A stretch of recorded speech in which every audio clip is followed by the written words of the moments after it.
জীবনে কারোর কাছ থেকে কষ্ট পেয়ে থাকলে তুমি তাকে কষ্ট দিতে যেও না। দেখবে একদিন সেই মানুষটাই তোমার থেকে পাওয়া সুখের মুহূর্তগুলি মনে করে কাঁদবে। বিয়ে তাকেই করো যার কাছে অর্থের অভাব হলেও কোনোদিন ভালোবাসার অভাব হবে না। শরীরের সব থেকে দামি অংশ হলো হৃদয়, যেখানে থাকার যোগ্যতা সবার থাকে না। একা দাঁড়ানোর সাহস রাখুন, মনে রাখবেন সবাই জ্ঞান দেয়, কেউ সঙ্গ দেয় না। পরিস্থিতি যে কোনো সময় পরিবর্তন হতে পারে। জীবনে কাউকে কষ্ট দিও না। আজ হয়তো তুমি শক্তিশালী, কিন্তু সময় তোমার থেকেও বেশি শক্তিশালী।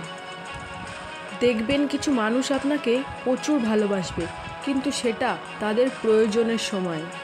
নিজেকে 2 দিন আড়াল করে দেখুন, 3 দিনের মাথায় আপনাকে কেউ আর মনে রাখবে না।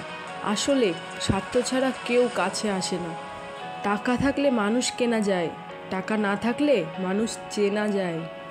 কিছু কিছু সুখবর নিজের মধ্যে গোপন রাখতে হয়, কারণ সবাই আপনার উন্নতিতে খুশি হবে না। পৃথিবীতে টাকাই সব। টাকা থাকলে কাঠের পুতুলও কথা বলতে চায়, আর টাকা না থাকলে খুব কাছের মানুষগুলোও মুখ ফিরিয়ে নেয়। রবি ঠাকুরের একটি অসাধারণ বাণী, সম্পর্ক রক্তের বন্ধনে নয়, অনুভূতির বন্ধনে তৈরি হয়। যেখানে অনুভূতির বন্ধন থাকে সেখানে পর আপন হয়, আর অনুভূতির বন্ধন থাকে না সেখানে আপনও পর হয়। মানুষ সত্য পছন্দ করলেও সত্য বলা মানুষকে পছন্দ করে না। কারো সম্পর্কে কিছু বলার আগে সত্যি জানার চেষ্টা করুন, কারণ অনুমান করে বলা কথা সবসময় সত্যি নাও হতে পারে। জেদ থাকা ভালো, কিন্তু অতিরিক্ত জেদ অনেক গোছানো স্বপ্নকেও ভেঙে তছনছ করে দেয়। যে তোমাকে সত্যি ভালোবাসে তাকে কোনোদিন অবহেলা করো না। হয়তো একদিন জীবনে সব সফলতা পাবে, কিন্তু তাকে আর কোনোদিন ফিরে পাবে না। জীবনে আমাদের সেই মানুষগুলোই বেশি কাঁদায় যাদের আমরা আমাদের নিজের জীবনের চেয়েও বেশি ভালোবাসি।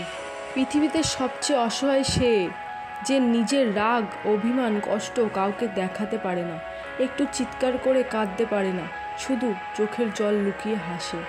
পৃথিবীতে কত সুন্দর সুন্দর মুখ, কিন্তু কোনটা মুখ আর কোনটা মুখোশ সেটা চেনা বড়ই কঠিন।